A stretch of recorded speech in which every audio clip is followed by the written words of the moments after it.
July 7th. There's a sense of loss. At the same time, it's just the way the business world goes around. It's the last days of Tower T. This is my life. This is where I've been for a long time. And yet, it's going away. This was the place St. Louis came to get golf ready. I will miss this place.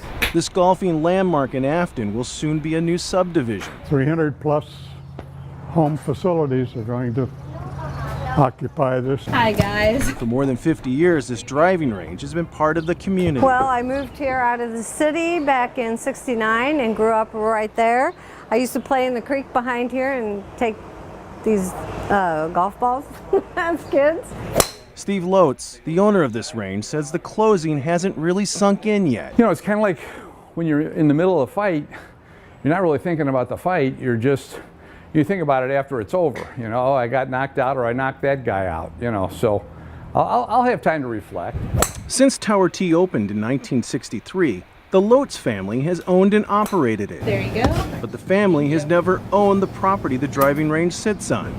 A third party has leased the land at Tower T at a below market rate. And they just finally said, hey, time to do something else. But now that third party is cashing in. The property reportedly sold for nearly $5 million to the housing developer. Ultimately, it seems that the bottom line is where it's at.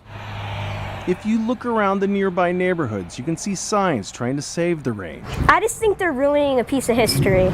Steve is touched by the effort to save Tower T, but he says he's ready to move on. There's more golf out there than Tower T. There's other places. Shake it off, hitch up your jockstrap, move on.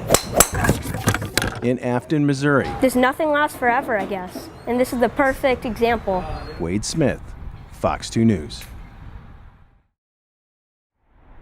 How about a pillow for your neck? Some people are just born givers. How's that? And Sue Blessing has found her way to give back and make people happy. I just made a bowl because it just makes women just feel good. The Mississippi Valley Regional Blood Center has about 100 people, some volunteers and some paid, who take the gift of blood to help others who are in need in Missouri. I mean, it's all about saving lives. And it seems nobody puts more time or effort at this St. Peter's Donation Center than Sue. Sue is energetic, always in a good mood, very upbeat. Is there anything I can get you? Sue is the rookie of this crew. Kind of, sort of, yeah. She's been here almost 5 years. All these young girls, you know, they're all 20 years old, you know. Here I am, you know, coming in, wanting to learn a whole new career, you know. When most people her age are planning for retirement, this 59-year-old former real estate agent started a new career.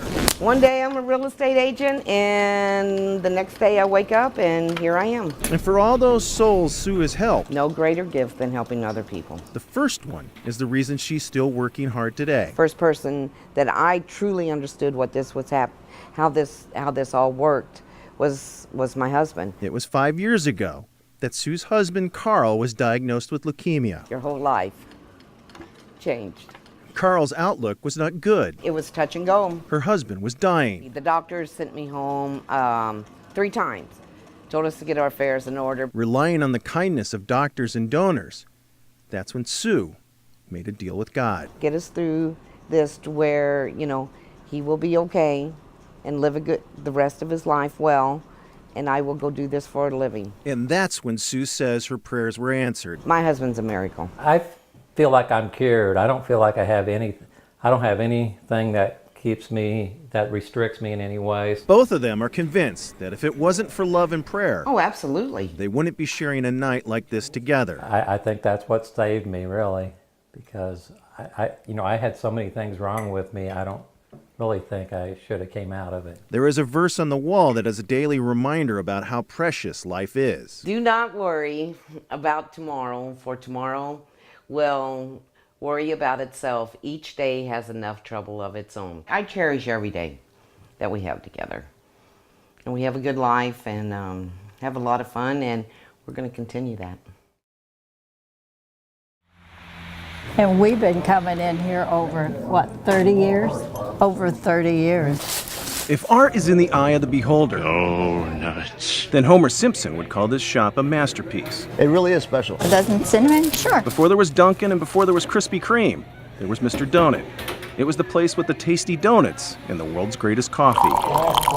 It's the best coffee around. But nearly 30 years ago, the store with the mustache-wearing chef with the bow tie disappeared from the street corners of America. Dunkin' basically bought out Mr. Donut. In 1990, Mr. Donut was bought out by Dunkin' Donuts. $3.31.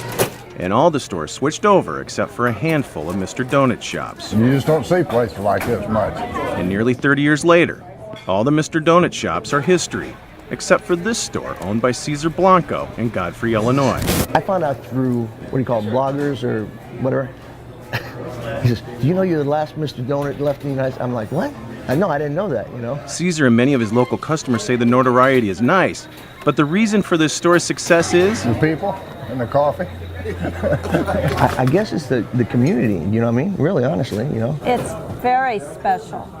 Yeah, coffee's good, donuts good, people's nice. Coming to this donut destination is like taking a field trip back in time. I love it. Keeps it easy, makes it good. Like, is that not straight out of like the 70s? You know what I mean? Like, that's like old fashioned right there. In 1971, Mr. Donut opened its first store in Japan. Today,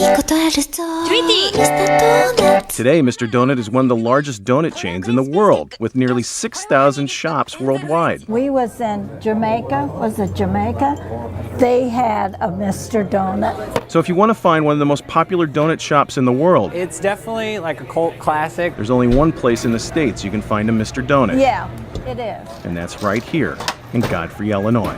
Wade Smith, Fox 2 News.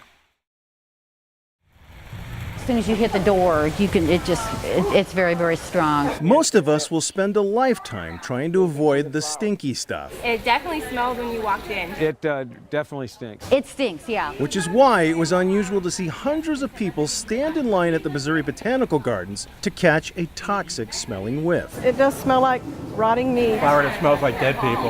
And the source of this smell? It's Amorphophallus titanum. Otherwise known as the corpse flower. This one's 13 years old, and it's the first time it's bloomed. This huge, horrible smelling flower lasts less than a day. By the end of the day, or by this time tomorrow, it'll be totally collapsed down. And during that short time of maximum stinkiness, Kind of a combination of dead pig and old gym socks and rotting onions. And this foul odor flower is the most popular exhibit at the gardens. I like to see things that are strange and unusual, and that's totally strange and unusual. And then you think of flowers, they smell so wonderful. And then you get a flower that does not smell wonderful, and that's part of the draw right there. It's got that non-flower smell. This reeking plant won't bloom again for another 2 or 10 years.